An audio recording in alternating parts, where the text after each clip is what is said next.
જો કડીના જૂના બધા વૈષ્ણવને તમે તમારા વડીલોને યાદ કરો, જ્યારે બા દાદા બાપુજી આંગળી પકડીને ગોપાલલાલજીના મંદિરે લઈ જતા, ભલે તમે બીડી લેવા આવતા, પ્રસાદ લેવા આવતા, પણ એ નાનકડી બીડી આજે પણ ક્યાંક એના સ્વાદ આપણને ઠાકોરજી તરફ ખેંચીને લઈ જાય છે.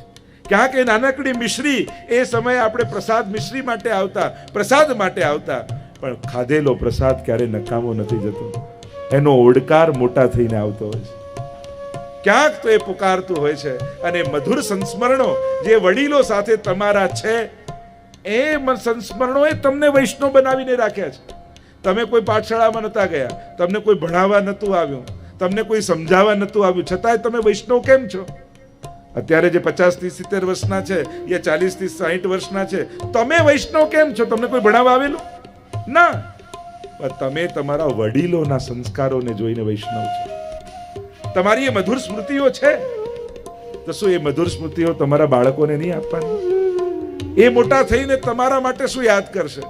કે આંગળી પકડી અમને થિયેટરમાં લઈ જતા, બગીચામાં લઈ જતા, શું આજ યાદ રખાવાનું?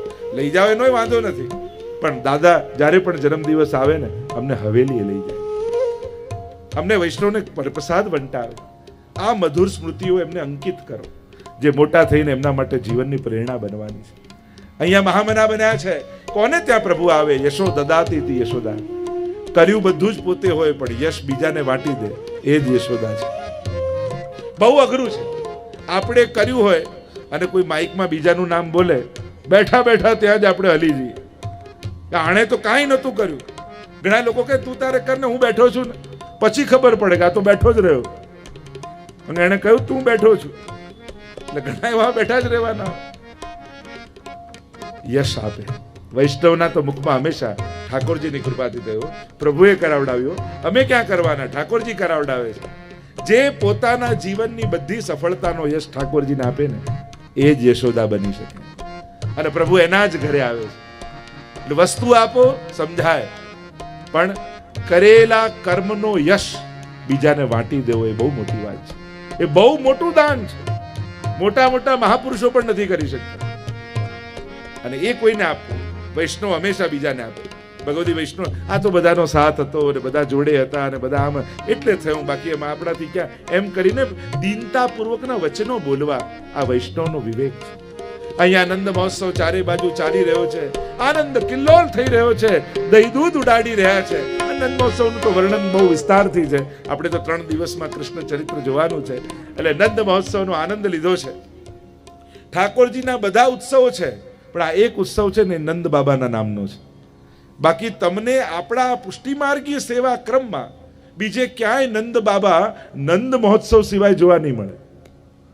તમે પુષ્ટિમાર્ગીય સેવા ક્રમ જુઓ તો બીજા કોઈ જલ્દી મનોરથોમાં તમને નંદ બાબા એમ આગળ જોવા નહીં પડે, પણ નંદ મહોત્સવ હોય ત્યારે મુખિયાજી નંદ બાબા બને અને નંદ મહોત્સવ થાય. નંદ મહોત્સવ છે, આનંદનો ઉત્સવ છે. અહીંયા જ્યારે ચારે બાજુ નંદ મહોત્સવ ચાલી રહ્યો હતો, એ સમયે નંદ બાબાને યાદ આવ્યું, અરે કંસને વાર્ષિક કર આપવાનું તો રહી જ ગયું. અને થયું કે લાવો કંસને વાર્ષિક કર પણ આપી દઉં અને બધાઈ પણ આપી દઉં કે મારા ઘરે બાળક થયું છે. ગોપાના ભરોસે ગોકુલને રાખી નંદ બાબા ચાલ્યા મથુરા. આચાર્યોએ, વિચારકોએ અર્થ કર્યો, ગોપ એટલે મન, ગોકુલ એટલે દેહ, ગો એટલે ઇન્દ્રિયો. શાસ્ત્રોમાં ગો શબ્દ ઇન્દ્રિયો માટે વપરાય છે, અને ગોકુલ ઇન્દ્રિયોનો સમૂહ એટલે આ દેહ.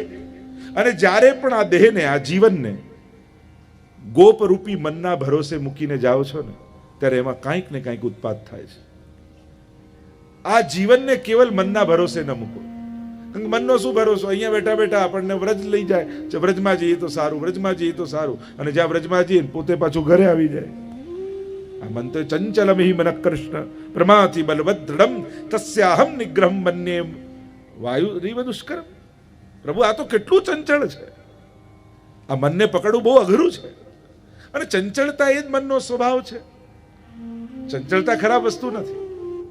જો એનું નેચર છે, તમારી આંખ બંધ કરી દઈએ 15 મિનિટ માટે, તમે કેવા બેચેન થઈ જાઓ. અને જોવું એ આંખનો સ્વભાવ છે. જુએ તો જ એને શાંતિ થાય. કાન બંધ કરી દો અડધો કલાક, કેવા બેચેન થઈ જાઓ. સાંભળવું એનો સ્વભાવ છે આ ઇન્દ્રિયનો. તમને કહેજો કલાક ચૂપ રહેજો, કેવા થઈ જઈએ આપણે. એક બેનને એના પતિએ કહ્યું હતું 5 મિનિટ ચૂપ રહે તને હીરાનો હાર અપાવું, તો એ 4.5 મિનિટે બોલ્યા કે 5 મિનિટ થઈ ગઈ. તો આ તો મનનો સ્વભાવ છે. બોલવું એ સહજ સ્વભાવ છે, ન બોલવાનું તો બેચેન થઈ જવાય. એમ ચંચલતા એ મનનો સ્વભાવ છે. મનની વ્યાખ્યા જ કરી, સંકલ્પ વિકલ્પાત્મક મનઃ. જે સંકલ્પ અને વિકલ્પ કરે એ જ મન. સ્થિર મન તો 2 જણાનું હોય, કાં કોઈ બહુ મોટા ડિપ્રેશનમાં હોય અને કાં કોઈ મહાયોગી હોય. ડિપ્રેશનમાં હોય ને એનું મન ચંચલ ના હોય, સ્થિર થઈ જાય, કાંઈ કરવું નથી ને કાંઈ જવું નથી, સાવ મન પડી જાય. તો મન શાંત આવું 2 જણના હોય. ચંચળતા ખરાબ નથી, પણ એની દિશા ભગવાન તરફ ન હોવી એ ખરાબ છે. એની દિશા પુણ્ય અને સત્કર્મ તરફ ન હોવી એ ખરાબ છે. ગોપોના ભરોસે જ્યારે પણ, મનના ભરોસે જ્યારે પણ જીવનને છોડો ને, અને એટલે જ નિત્ય નિયમ કોને કહેવાય કે મન નથી છતાંય કરવું, એનું નામ નિત્ય નિયમ. તમે નિયમ લીધો કે 9 યમનાષ્ટક તો કરવાના જ. આજે તમારું જરાય મન નથી, છતાંય નિયમ કઈ રીતે તોડાય? એટલે ક મને પણ કર્યું, એટલે કે જે મન કહેતું હતું એ તમે ન કર્યું. તમારો નિયમ, તમારા ગુરુએ જે આજ્ઞા કરી હતી એ તમે કર્યું, એટલે આજે મન હાર્યું ને તમે જીત્યા. અને જ્યારે જ્યારે મનને હરાવો છો ત્યારે આ જીવન જીતે છે, ત્યારે આત્મા જીતે છે. એટલે જ એને કહેવાય નિત્ય નિયમ. અહીંયા ગયા છે નંદ બાબા, કંસને બધાઈ આપી છે. કંસે બધાઈ આપી કે આ ઉંમરે તમને બાળક થયું, તમને ખૂબ બધાઈ. ત્યાંથી ગયા વસુદેવજીને મળવા માટે, અને વસુદેવજી પાસે ગયા ત્યારે વસુદેવજીએ કહ્યું કે બાબા, આ રીતે ગોકુલને એકલું મૂકીને તમે શા માટે આવ્યા? મને કંઈક ભય લાગી રહ્યો છે, કંઈક ઉત્પાત થશે, તમે જલ્દી પાછા જાઓ. અને અહીંયા કંસે મોકલેલી પૂતનાએ વ્રજમાં પ્રવેશ કર્યો. પૂતના પ્રવેશ કરે છે, સુંદરીનું રૂપ લઈને આવી છે. બાળકને મારવા માટે મોકલ્યું અને થયું કે ક્યાં એક બાળકને ગોતીશ, એમ કરું સ્તનમાં વિષ લગાવીને જાઉં અને જે બાળક આવે એને સ્તનપાન કરાવીને એના પ્રાણોનું કર્ષણ કરી લઉં અને બધા જ બાળકોને મારી નાખું જેટલા નવજાત હોય. સુંદરીનું રૂપ લઈને આવી. મહાપ્રભુજી કહે અવિદ્યા રૂપ છે આ પૂતના. પૂતના એ મૂર્તિમંત અવિદ્યાનું રૂપ છે. અને અવિદ્યા પંચ પરવા છે. મહાપ્રભુજી સમજાવે દેહાધ્યાસ, પ્રાણાધ્યાસ, ઇન્દ્રિયાધ્યાસ, અંતઃકરણાધ્યાસ અને સ્વરૂપ વિસ્મૃતિ. આ 5 પ્રકારના અધ્યાસ એટલે કે બ્રહ્મ માયા લાગેલી છે દરેક જીવને. દેહાધ્યાસ એટલે દેહને જ પોતાની જાત માનવું. મર્યા પછી કોણ જોવા આવવાનું? જે કરવું છે મજા કરી લો ને. દેહને જ પોતાની જાતને માનવું એ દેહાધ્યાસ. જો આ દેહ જ બધું હોત તો પૂર્વના સંસ્કારોમાં, જો હોસ્પિટલમાં 5 બાળક એક ટાઈમે એક સાથે પેદા થાય, બધાના બોડી પાર્ટ સેમ ફંક્શન કરતા હોય, છતાંય કોઈ લોભી થાય, કોઈ ઉદાર થાય, કોઈ હસમુખો થાય, કોઈ ક્રોધી થાય. આ જુદી જુદી પ્રકૃતિ ક્યાંથી આવે છે? માણસ ભિન્ન ભિન્ન પ્રકૃતિ લઈને ક્યાંથી આવે છે? જેવા કૃતિ જેવા કર્મ એવી પ્રકૃતિ, જેવી પ્રકૃતિ એવા કર્મ. અને એ જ રીતે ઘટમાળ ચાલ્યા કરે છે. તમને લાલચ રંગ ગમે તો કોઈ કે લાલચ કેમ ગમે? તમને ગળ્યું જ ભાવે તો ગળ્યું જ કેમ ભાવે? તીખું કેમ નથી ભાવતું? તમે શું રીઝન આપો? અરે મારો નેચર આ છે, મારો સ્વભાવ આ છે. જેની જેવી પ્રકૃતિ, કર્મ પ્રમાણે માણસ પ્રકૃતિને ધારણ કરીને આવે છે. અને એટલે જ તમે નાના હો તો ત્યારે તમને શીખવાડે, જો બેટા આમ બેસવું, આમ બોલવું, આમ ખાવું. કોઈને શીખવાડવામાં આવે છે બેટા સુખ ઈચ્છવું ને દુઃખ નહીં ઈચ્છવાનું. કોઈને પ્રેક્ટિસ કરાવવી પડે છે. કેવી સહજ સુખ માટે કામના માણસને છે. અરે 1 મહિનાનું પણ બાળક હોય ને, એના હાથમાં ચાવી આપો ને તો મોઢામાં જ નાખે છે. કારણ કે એને મોઢાથી જ સુખ ખબર છે, અત્યારે બીજા કોઈ સુખ ખબર નથી એને. પણ એની ગતિ સુખ તરફ છે. સહજ માણસ કેવું સુખ શોધે છે, એને કઈ રીતે ખબર પડે છે કે સુખ શેમાં છે, સુખ કઈ રીતે પમાય, સુખ કોને કહેવાય. ક્યાં કે પૂર્વના સંસ્કારો લઈને આવ્યું છે. કેમ એને મરવાથી બીક લાગે છે? કારણ કે મરીને આવ્યું છે. એણે મરણનું દુઃખ અનુભવ્યું છે, એટલે જન્મેલું બાળક પણ મૃત્યુથી ડરે છે. ક્યાંક ભય છે એને, પણ એને સમજણ નથી, પણ ક્યાંક પૂર્વના સંસ્કારોનો અનુભવ એને છે. મરીને જન્મ્યું છે એટલે મરણથી ડરે છે. અહીંયા અવિદ્યા, દેહાધ્યાસ, પ્રાણાધ્યાસ. યોગીઓને પ્રાણાધ્યાસ હોય, એને એમ થાય કે બધું પ્રાણાયામથી જ ચાલે છે, પણ ભૂલી જાય કે બાળક જન્મે તો એને શ્વાસ લેતા કોણ શીખવાડે છે?